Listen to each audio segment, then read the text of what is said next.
ত্রিপুরায় বাংলাদেশের হাই কমিশনকে ঘেরাওর সময় সেখানে নাকি পতাকা পোড়ানো হয়েছে বাংলাদেশে। আমাদের এখানে কোনো মিডিয়া রিপোর্ট বলছে না, ওদের মিডিয়ায় বলছে। আর বাংলাদেশের মিডিয়া ছেড়েই দিলাম, তাও ওরাই আমাদেরকে ব্লেম করছে যে ওখানে নাকি পতাকা পোড়ানো হচ্ছে এবং ওদের ওখানে সিকিউরিটি দেওয়া হচ্ছে না। আচ্ছা, তাহলে বাংলাদেশের মহাশয়গুলো বলুন তো, এগুলো কী করা হচ্ছে? ওখানকার জঙ্গি জিহাদিগুলো এগুলো কি করছে সেগুলো কি ওখানকার সরকাররা দেখতে পারে না? তার জন্য আমাদের এখনও কিছু ওখানে রিপোর্ট করা হয়নি। ওগুলো ছাড়ো, আরও কটা এরকম তোমাদের ছবি দেখাবো, আরও কটা ভিডিও দেখাবো। দেখালে ওখানকার যে জিহাদি মনোভাবগুলো যাদের আছে তারা তারপরে বুঝতে পারবে হ্যাঁ আমাদের পতাকার সঙ্গে কী করা হচ্ছে, আর যেগুলো আমাদের এখানে ইন্ডিয়ানরা দেখছে তারা কি সেগুলো মেনে নিতে পারছে?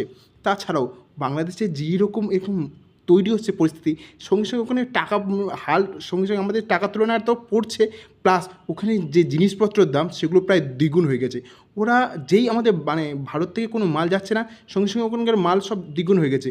ওরা নিজেদের দেশের সঙ্গে লড়তে পারে না, ওরা আমাদের দেশের সঙ্গে লড়বে।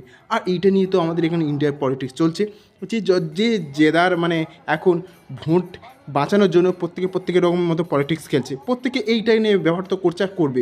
আর ওরা সেটারও আবার না সেটা শুধরে ওরা আবার সেই সংখ্যালঘুর উপর এখনও অত্যাচার করেই যাচ্ছে, এবং ওদের তরফ থেকে এখনও কোনো একটা পাকাপোক্ত কোনো স্টেটমেন্ট আসেনি যে হ্যাঁ আমাদের মাইনরিটি যা অবস্থা কোথাও কিছু শুনেছি সেগুলো ঠিকঠাক করব।